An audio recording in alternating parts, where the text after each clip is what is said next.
Maryann is learning something new about mornings. They don't always come with hope. Sometimes they come with acceptance.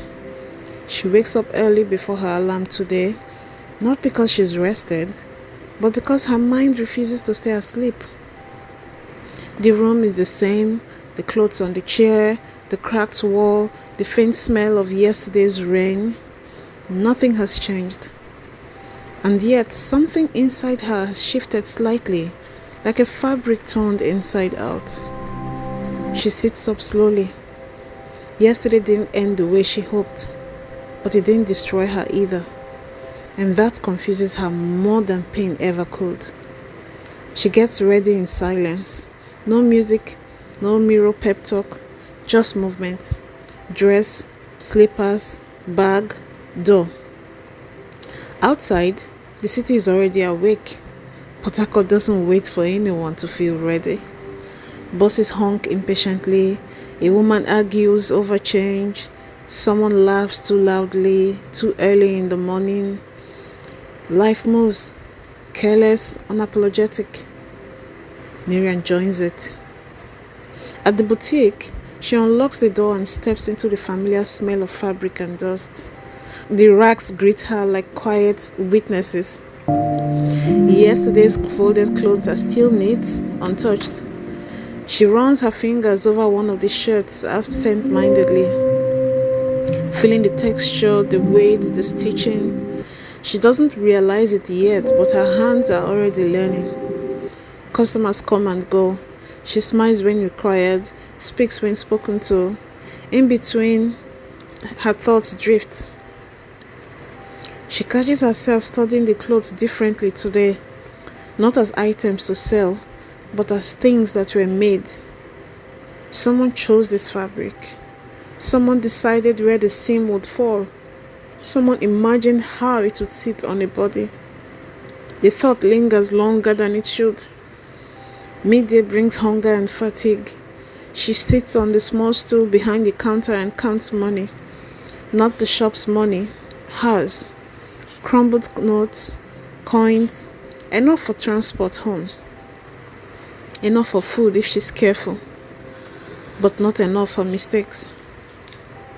That realization stings more than she expects because it means there is no room to fail. No cushion, no safety net. Survival is just dramatic. It's quiet and constant. Later in the afternoon, a familiar voice enters the boutique. She doesn't look up immediately. She already knows.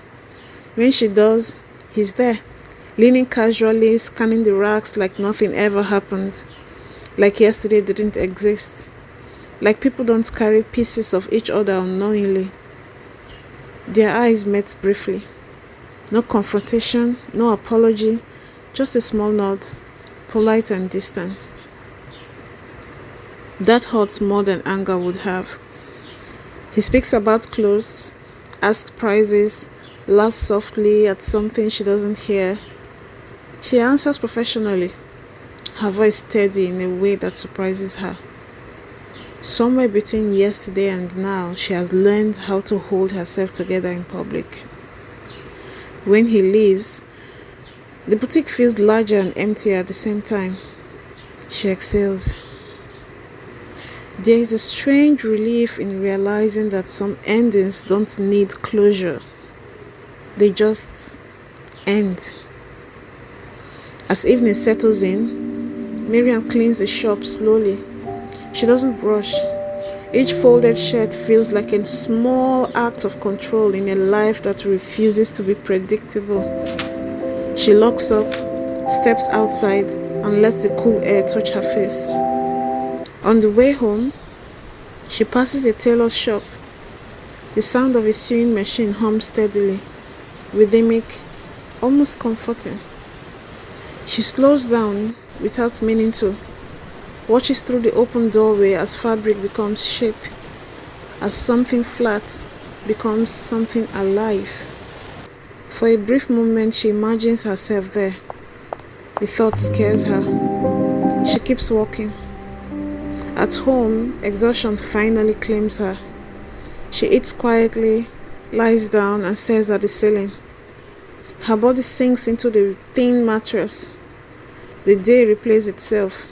The fabric, the money, the quiet pain, the sound of the machine. Sleep takes her gently this time. And then the dream comes. She's standing in a wide, empty room. No walls, no ceiling, just light. In front of her is a table with fabric laid out neatly. She doesn't know where it came from. She doesn't question it. Her hands move with confidence she doesn't have when awake. She cuts, she stitches, she creates. People appear, faceless, waiting. They wear what she makes and it fits them perfectly. Not just their bodies, their lives. She feels something unfamiliar bloom in her chest. Not happiness, not pride. Purpose.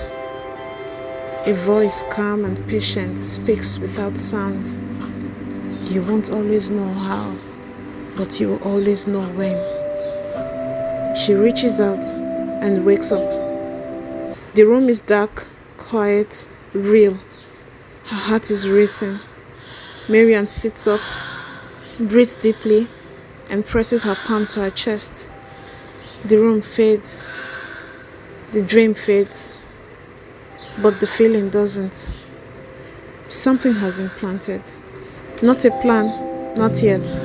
Just a knowing. Tomorrow she will go back to the boutique. Episode 2 complete. Maryann's journey is only beginning. Continue with the next episode to find out.